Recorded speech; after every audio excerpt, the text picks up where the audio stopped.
गिराज्ञानगोतीतमीशं गिरीशं करालं महाकालकालं कृपालं गुणागारसंसार पारं नतोऽहं तुषाराद्रिसङ्काशगौरं गभीरं मनोभूतकोटिप्रभाश्रीशरीरं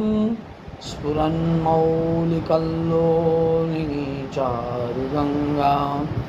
लसद्भालभालेन्दुकण्ठे भुजङ्गा चलत्कुण्डलं शुभ्रनेत्रं विशालं प्रसन्नाननं नीलकण्ठं दयालं मृगाधीशचर्माम्बरं मुण्डमालं प्रियं शङ्करं सर्वनाथं भजामि प्रचण्डं प्रकष्टं प्रगल्भं परेशम् अखण्डम् अजम्भानुकोटिप्रकाशं त्रयशूलनिर्मूलनं शूलपाणि भजेऽहं भवानी पतिभाव्यगम्यं कलातीतकल्याणकल्पान्तकारी सदा सच्चिदानन्ददाता पुरारी चिदानन्दसन्दोहमोहापहारी प्रसीद प्रसीद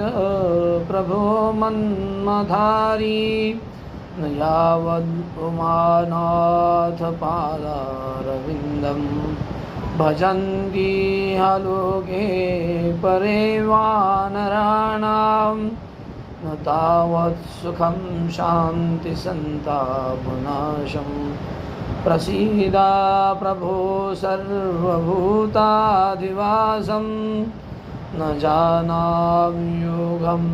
जपं नैव पूजा नतोऽहं सदा सर्वदा शम्भुतुभ्यं जराजन्मदुःखोघतातापमानं प्रभो पाह्यापन्नमामीश शम्भो राष्ट्रगमिदं प्रोक्तं विप्रेण हर्षतो जयि यः पठेत् नरा भक्त्या तेषां शम्भो प्रसीद।